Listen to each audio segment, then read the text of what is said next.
These days, corruption in Ukraine is all over the news. But for Ukrainians, corruption isn't new. It's old. And it's not just among the bigwigs and businessmen. It's kind of everywhere. And your average Ukrainian is remarkably open about it.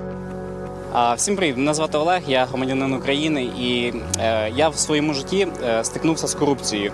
Тобто я заплатив хабар у розмірі $1300 для того, щоб не піти в армію. 10 років тому я ще студенткою, будучи, працювала в міністерстві. І от коли купа була дуже велика, мене запропонували з нижньої папки перекласти наверх, щоб міністр розглянув швидше і вирішилось питання швидше.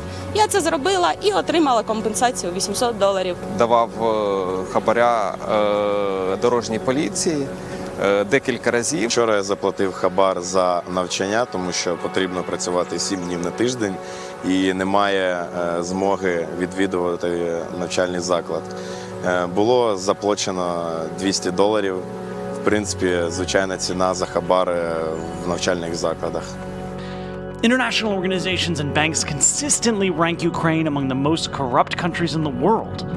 Last year, Transparency International placed Ukraine 120 out of 180 countries on its Corruption Perception Index. For a long time, economic scarcity, top-down control of the economy, combined with a lack of transparency, meant that getting anything done required what some Ukrainians call giving a grunt. In a way, corruption is almost part of the culture. Ukrainians have this, you can call it post-Soviet or maybe some other word, attitude where like, okay, top politicians can steal money, but if we get something still in the end, it's okay. So they're tolerant of it? Yes, there was this level of tolerance as long as there is, some visible leftovers for the rest of the country. The Soviet days are over, but not the Soviet mentality. David Sakvaralidze used to work for the same prosecutor who's now at the center of the impeachment fight, Viktor Shokhin. That's the guy who Donald Trump says Joe Biden improperly pressured the Ukrainian government to fire. There's no evidence of that, but Shokhin was shady, even if he was never convicted.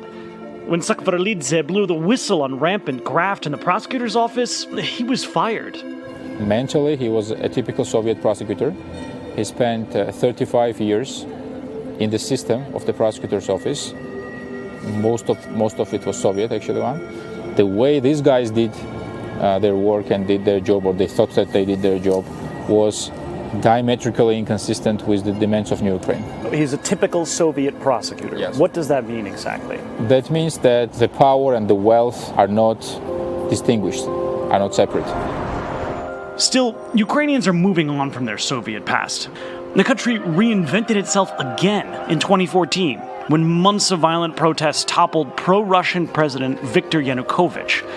The so-called Revolution of Dignity was portrayed in the West as Ukrainians' rejection of Russia, but for Ukrainians, it was also about rejecting corruption. Now, the ousted president's enormous mansion and estate outside Kyiv are kind of like a monument to that distasteful history.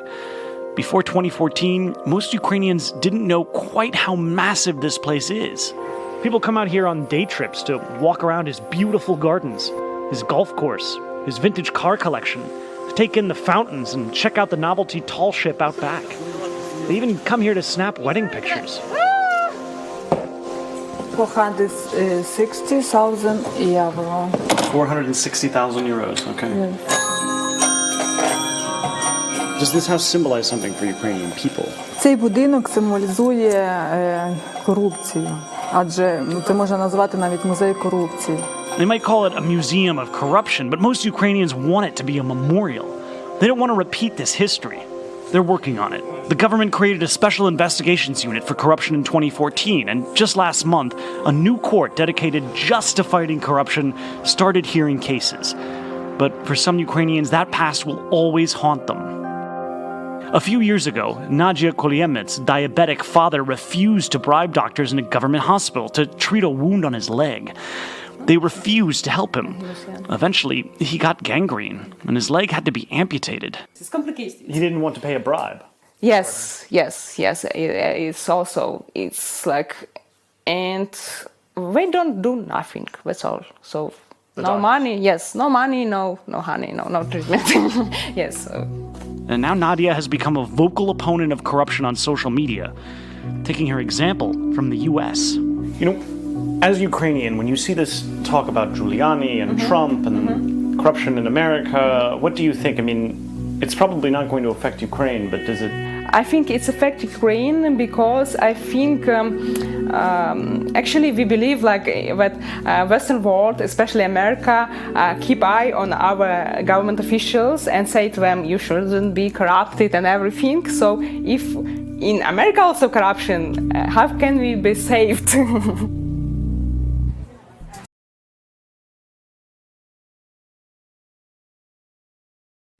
Hey, NBC News viewers, thanks for checking out our YouTube channel. Subscribe by clicking on that button down here and click on any of the videos over here to watch the latest interviews, show highlights, and digital exclusives. Thanks for watching.